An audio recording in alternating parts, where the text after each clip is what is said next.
Pour la première fois dans l'histoire du Togo, un Premier ministre est apparu sur l'écran de la télévision nationale pour défendre le bilan des 100 jours d'une nouvelle équipe gouvernementale. Madame Victoire Dogboé, puisque c'est d'elle qu'il s'agit, a durant 100 minutes présenté le bilan, faire le point de ce qui a été accompli jusqu'ici devant des journalistes.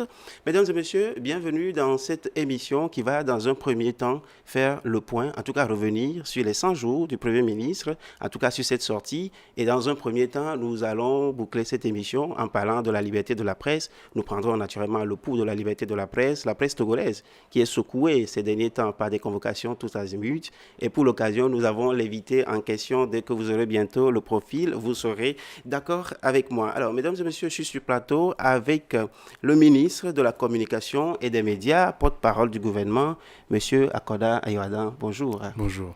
Alors, donc, je le disais tout à l'heure, vous êtes le ministre de la Communication et des Médias, vous êtes juriste. En tout cas, vous êtes un agrégé des facultés de droit, en l'occurrence le droit privé et des sciences criminelles. Vous avez étudié à Poitiers, en France. Vous totalisez au moins 15 ans d'expérience dans l'enseignement du droit. Et donc, vous êtes un professeur d'université. Nous avons un porte-parole, un communicateur et un homme de droit. Nous pensons que les sujets que nous allons aborder aujourd'hui trouveront certainement des réponses, n'est-ce pas? J'espère. Alors, monsieur le ministre, les 100 jours, les 100 premiers jours du gouvernement, le Premier ministre était à la télévision le 15 janvier dernier pour faire le point.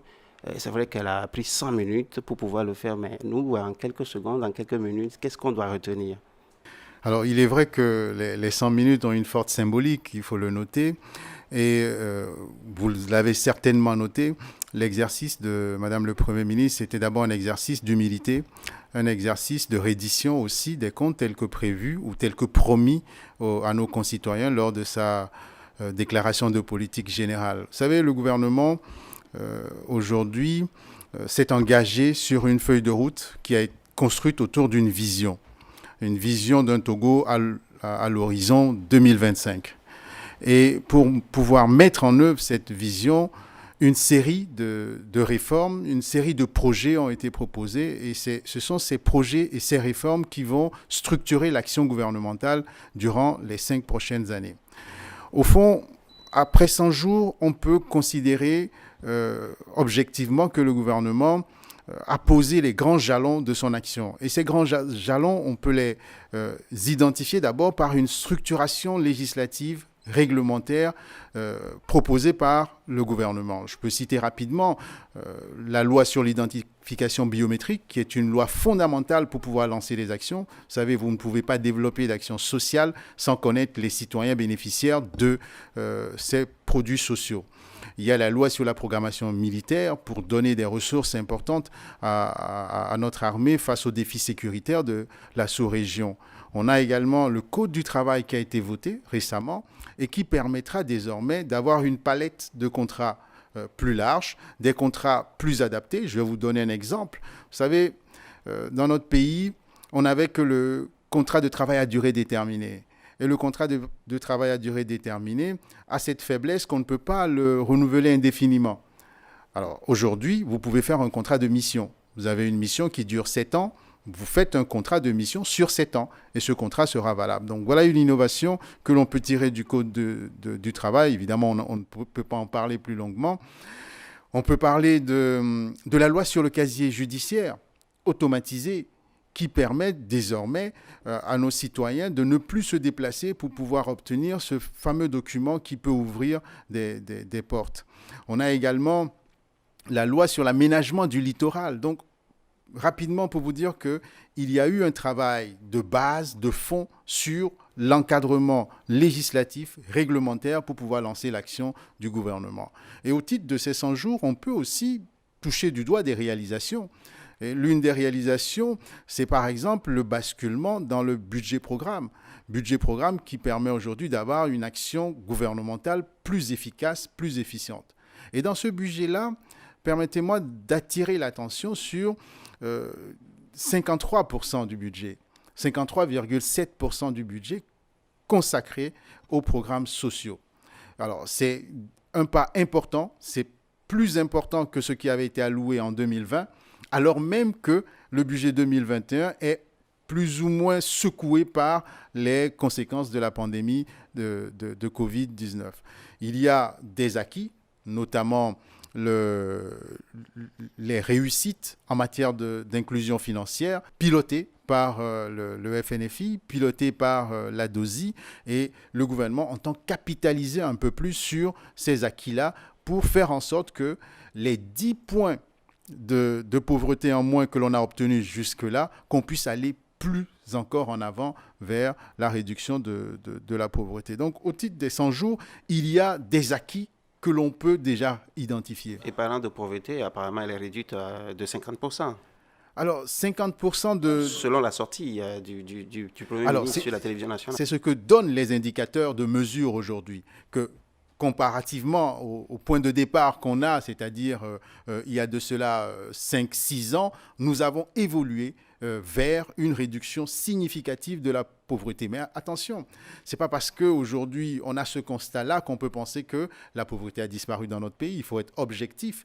La pauvreté persiste et le challenge du gouvernement, ce n'est pas de sortir les concitoyens de la pauvreté, d'être au-dessus de la pauvreté, mais c'est d'aller vers une vie plus digne, une vie de prospérité, une vie de richesse partagée.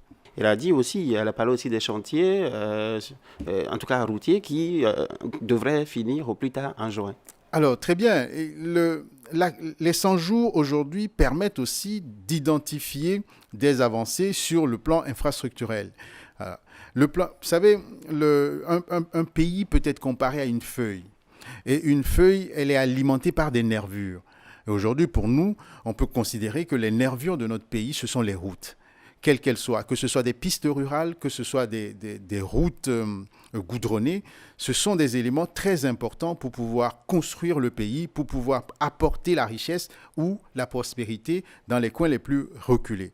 Il y a un projet, d'ailleurs, il y a un ministère qui est dédié aux pistes rurales, qui a pour objectif, la feuille de route de ce ministère, c'est de conduire la réussite de la construction de 4000 km de pistes rurales, notamment dans les zones agricoles, pour permettre à nos concitoyens de pouvoir, les zones agricoles de coton, cacao, café, pouvoir désenclaver ces zones. Désenclaver, permettre à nos concitoyens de pouvoir se déplacer, faire déplacer les marchandises et circuler librement dans des zones où ces personnes-là vivent. Donc, les routes, de ce point de vue, sont importantes. Il y a également des routes goudronnées. Il y a l'autoroute de l'Unité qui est en prévision. On a vu la convention qui a été signée récemment pour faire en sorte, pour commencer les études de faisabilité de cette autoroute-là. Donc, les routes sont les nervures d'un pays et les routes-là vont permettre d'apporter la prospérité. Mais ce n'est pas tout.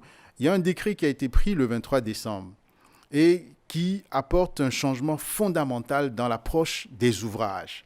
Ce décret oblige désormais tout constructeur d'ouvrages à faire des réservations pour faire passer notamment la fibre optique. Et on le sait, la digitalisation est au cœur de l'action du gouvernement. Avec l'avènement de Covid qui a accéléré le processus. Et aujourd'hui, on ne peut plus se permettre de construire des routes, de les casser après pour pouvoir faire passer des fibres optiques. En faisant cela, on fait un bond en avant, véritablement, pour aller plus vite, plus efficacement et atteindre les résultats qui sont projetés par la feuille de route. Alors, le Premier ministre estime que les travaux ont évolué à au moins 35%, que en tout cas le chantier sera livré, si on peut le dire ainsi, d'ici à juin.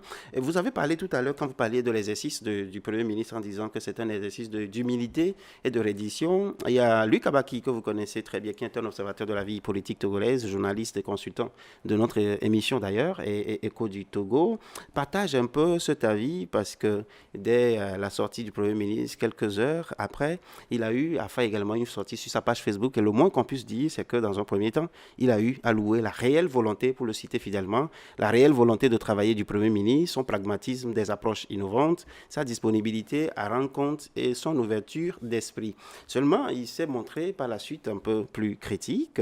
Il a quand même exprimé ses critiques. Il dit, vous allez apprécier, à mon sens et à celui de tous les professionnels, le principe du compte rendu repose sur les moyens de bord et ce que l'on en a fait. Il continue en disant que tout le monde sait que l'équipe de Gbé est venue achever le budget exercice 2020. À quel niveau de recette l'État était en ce moment précis au moment où Mme Dogbo prenait le contrôle de l'action gouvernementale. Et pour finir, il disait combien l'État a-t-il finalement généré durant ces 100 jours, comment le gouvernement s'est-il pris pour recueillir les ressources, enfin, de quelle manière celles-ci ont été réparties conformément à la feuille de route établie par le gouvernement. Pour lui, en termes de structuration, il y a eu un défaut, il exprime un peu ses critiques. Alors, je peux saluer le travail qui est fait par Lucas Baki et identifier un élément très important qu'il faut souligner là aussi. L'approche critique est très importante. Elle nous permet d'identifier un certain nombre de difficultés que l'on peut relever. Maintenant, sur l'approche elle-même, pour dire que tout a été rose, je ne partage pas l'avis dans la mesure où, dans le discours de Madame le Premier ministre, ce qu'il était à noter, d'abord, c'est que le gouvernement a été formé dans des conditions difficiles. Une pandémie de Covid-19 qui mettait véritablement à mal ou qui continue à mettre à mal les finances publiques. Et c'est à partir de là que le gouvernement a commencé à travailler. Alors, sur les résultats qui sont obtenus aujourd'hui, il est évident que ces résultats sont à cheval sur 2 exercices. Et identifier... Exercice 2020 et exercice 2021 qui est ouvert. Le gouvernement a été formé en octobre. Donc le gouvernement est comptable le 1er octobre précisément. 1er octobre, le gouvernement est comptable de ce qui a été fait d'octobre jusqu'à maintenant. C'est la raison pour laquelle cet exercice-là ne pouvait pas faire l'économie ou laisser de côté l'exercice 2020. Donc faire la part des choses serait... stratifier finalement la gestion de la chose publique. La continuité est un des principes de l'État. Donc, moi, j'entends très bien. Et pour ce qui est finalement des parts à réserver aux différentes réalisations, une communication additionnelle peut être faite pour faire ces précisions-là. Alors, on comprend à travers cela, à travers cette sortie, à travers sa première sortie d'ailleurs, à travers le fait qu'on a 2 porte-parole au niveau du gouvernement maintenant, à travers également l'innovation, l'une des innovations dont on parle très peu, les conseils des ministres, les conférences de presse d'après les conseils des ministres, on sent quand même un certain nombre de... Mais est-ce que toutes ces initiatives valent un peu la parole du président de la République que les Togolais aimeraient entendre de temps en temps? Alors, il ne faut pas désacraliser la parole du président de la République. Je pense qu'un président de la République est un président de la République. Permettez-moi de me répéter. La parole présidentielle doit rester très haute, rare, et lorsqu'elle est prononcée, à des occasions où il le faut, elle vaut son pesant d'or. Alors aujourd'hui, on ne peut pas dire que la parole présidentielle est rare. On l'a noté à l'orée de cette nouvelle année, le président de la République a fait une sortie. C'est une première sortie, on va dire, de l'année. Il n'est pas dit que le président ne fera plus de sorties, mais d'abord, le président impulse la vision. Le Premier ministre va coordonner l'action gouvernementale. Et puis les ministres sont au front pour ramener un résultat dont sera comptable le président de la République. Il ne faut pas penser que le président de la République est en marge de ce qui se fait. La preuve, chaque mercredi, on se retrouve autour du chef de l'État pour un conseil des ministres. Et tous les jours, le président de la République reçoit des comptes rendus, reçoit des ministres, donne des orientations, etc. Donc, le président de la République n'a pas besoin de descendre dans l'arène parce que, qu'on le veuille ou non, c'est la première personne de notre architecture étatique. Alors, pour basculer au second point inscrit à l'ordre du jour de notre émission aujourd'hui, sans pour autant désacraliser la parole du président de la République, est-ce qu'on peut espérer, avec le changement de ton de gouvernance, qu'aujourd'hui, le président de la République pourra parler à la presse? Le président de la presse togolaise, je veux dire. Alors, Madame le Premier ministre a parlé à la presse togolaise, les ministres parlent à la presse togolaise, le président de la République parle à la presse togolaise par le biais de ses ministres. Donc, n'ayez de crainte, le plus important, c'est que l'information soit disponible et que les membres du gouvernement qui portent finalement la parole du gouvernement, la parole du chef de l'État, soient disponibles pour la presse, comme on l'est. D'accord, on va parler à présent de la liberté de la presse au Togo. Il y a eu beaucoup d'événements, je dirais, malheureux que vous allez certainement partager aussi ces derniers temps avec des convocations. Mais on va tout juste parler de la dernière en date qui a abouti finalement sur le retrait de récépissé du journal L'Indépendant Express avec l'histoire de l'article sur les cuillères dorées. Monsieur le ministre, est-ce que vous comprenez un peu le retrait des récépissés, vous, ministre de la Communication et des médias? Alors, est-ce que je comprends? Il s'agit d'abord d'une décision de justice, hein. C'est le tribunal de grande instance de Lomé qui a prononcé cette décision. Alors, une décision de justice, normalement, elle ne devrait pas être commentée, hein, par un ministre, parce que vous le savez, on est dans un régime de séparation des pouvoirs, le pouvoir exécutif, le pouvoir judiciaire et le pouvoir législatif. Donc, il me serait difficile de commenter une telle décision. Ce qu'il faut savoir, c'est que le tribunal ainsi pose une jurisprudence, n'est-ce pas? Il y a différents types de sanctions. Le tribunal est allé à la sanction ultime. Bien, mais ce n'est pas une sanction définitive. D'ailleurs, le journal en question a déjà indiqué faire appel. Donc, nous sommes en train d'éprouver le fonctionnement de notre institution judiciaire en matière de presse. Je pense qu'il faut attendre de voir ce que le processus judiciaire va donner avant de commenter les décisions de. Parlant du processus judiciaire, récemment, vous êtes au courant, tout comme un bon nombre de téléspectateurs, que le journaliste Ferdinand Ité a été convoqué au SCRIC à 15 heures et puis nuitamment autour de 20 heures, il a encore annoncé que sa convocation a été annulée. Et comment est-ce qu'on peut comprendre ces genres de fonctionnement? Alors, vous savez, moi, je voudrais souligner quelque chose de très important. C'est d'abord les relations particulièrement cordiales que la presse peut avoir depuis un moment avec les forces de l'ordre. Nous sommes dans un pays, quand même, où il y a un dialogue entre les forces de l'ordre et la presse. Alors que le journaliste que vous citez a été convoqué et que la convocation a été retirée. Alors, il est difficile d'avoir un commentaire là-dessus parce qu'on a une opération nulle, si vous voulez, une opération blanche, c'est-à-dire un non-événement. Donc, je ne voudrais pas qu'on ait une lecture, enfin une psychose sur cette approche-là.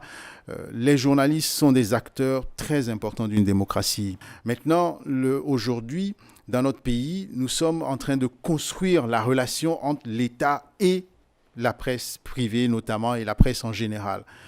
Ce qu'il est important de faire, c'est de continuer dans une approche pédagogique, en expliquant les textes, en se parlant, pour corriger les dysfonctionnements qui peuvent intervenir dans la relation entre la presse et l'État. Donc, je considère que nous avançons petit à petit en apprenant et en grandissant ensemble. Monsieur le ministre, dès que vous avez pris la fonction, en tout cas très récemment, l'une de vos premières sorties qui avait créé un peu de polémique, c'est l'interdiction des per diem des reporters sur le terrain de reportage.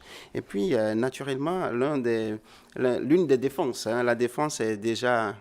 À peine vous êtes exprimé, la défense est venue d'un homme politique que vous connaissez certainement très bien, qui s'appelle Djerry Taman.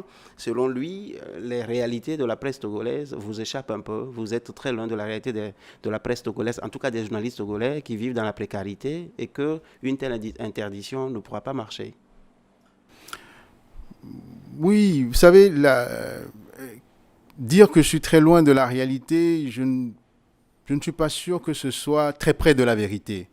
Les journalistes dont il était question dans cette note de service, c'était des journalistes dont j'ai la responsabilité, c'est-à-dire des journalistes des médias publics.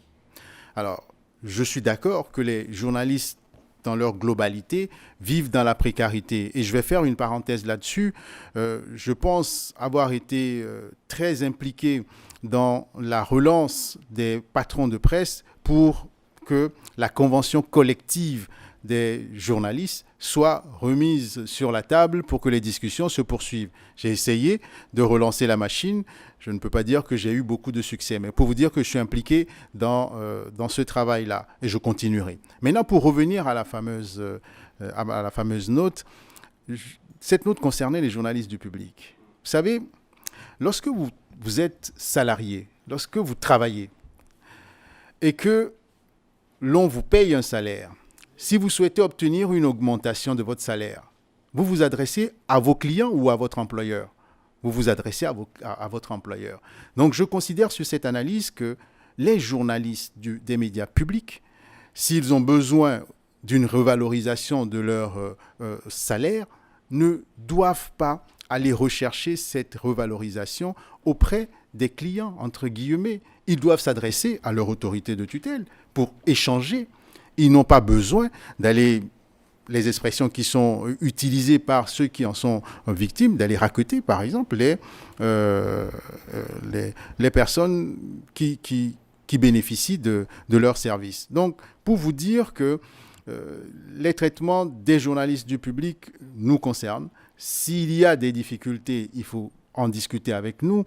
Les sommes qui sont récupérées sur les lieux de reportage, ce ne sont que des avantages conjoncturels. Il vaut mieux se battre pour des avantages structurels qui peuvent se répercuter sur le long terme. Donc, au total, l'intervention de l'homme politique dont vous parlez, je pense que c'est une intervention qui n'a pas pris en considération toutes les facettes de la problématique. D'accord. Monsieur le ministre, Reporters sans frontières nous classait sur le plan mondial en matière de liberté d'expression, 76e en 2019. Et puis en 2020, le Togo a gagné 5 places, c'est-à-dire désormais 71e. Mais avec tout ce qui se profile à l'horizon aujourd'hui, dont nous voyons un peu l'ombre, convocation de journalistes, la question, l'avant-projet de loi qui s'est déjà même invité la dernière fois au Conseil des ministres, dont nous allons parler tout à l'heure, etc. Est-ce qu'il n'y a pas risque de dégringolade pour les prochaines notes à venir ? Alors, je ne peux pas m'avancer sur la note à venir. J'ose espérer que nous maintiendrons ou alors nous améliorerons notre classement parce qu'il faut qu'on se batte véritablement pour cela. Mais ce que je voudrais souligner, c'est que la liberté de la presse reste un combat partagé. Il ne s'agit pas d'un combat des journalistes mais il s'agit d'un combat pour un état de droit. Il s'agit d'un combat de tous les acteurs, les journalistes, le gouvernement, les autres pouvoirs notamment, et nous devons continuer à construire cette relation-là. Cela est fondamental pour assurer la cohésion sociale, assurer la paix et puis, corrélativement, assurer le développement de notre pays. Donc, considérez que nous continuerons à travailler de façon participative, de façon pédagogique aussi avec les journalistes pour que la liberté de la presse reste un acquis pour nous tous. Monsieur le ministre, qu'est-ce qu'on doit attendre de l'avant-projet de loi qui s'est invité très récemment au Conseil des ministres en ce qui concerne la carte de presse? Qu'est-ce que nous devons d'abord comprendre et à quoi est-ce qu'on peut s'attendre dans les jours à venir?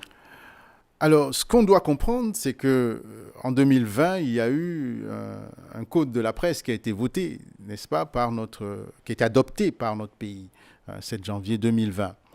Et ce code de la presse dispose, en son article 48, qu'il faut une carte de presse pour exercer la profession de journaliste.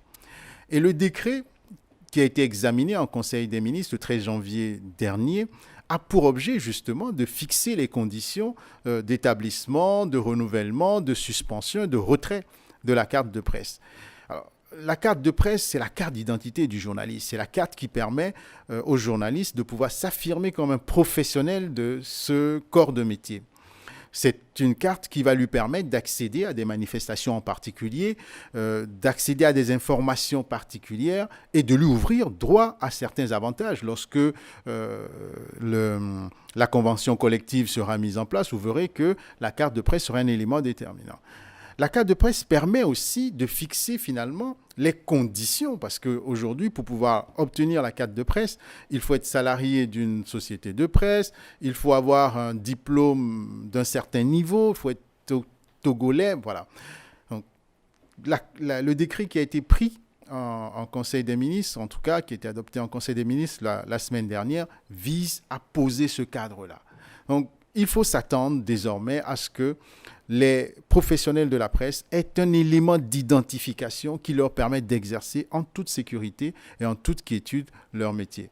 Nous arrivons, comme je l'ai dit, au terme de cette émission. Nous avons pris plaisir à échanger avec le ministre de la Communication et des Médias, le professeur Akoda Ayewadan, qui est un juriste, un diplômé de Poitiers, en France, un enseignant, un professeur d'université, au moins 15 ans d'expérience. Il est le porte-parole du gouvernement. Avec lui, nous avons parlé des questions liées à la presse. Nous avons également évoqué les 100 premiers jours du gouvernement, notamment la dernière sortie du Premier ministre sur la télévision nationale togolaise. Mesdames et messieurs, restez toujours des nôtres. Vox Africa, c'est la voix d'une Afrique fière.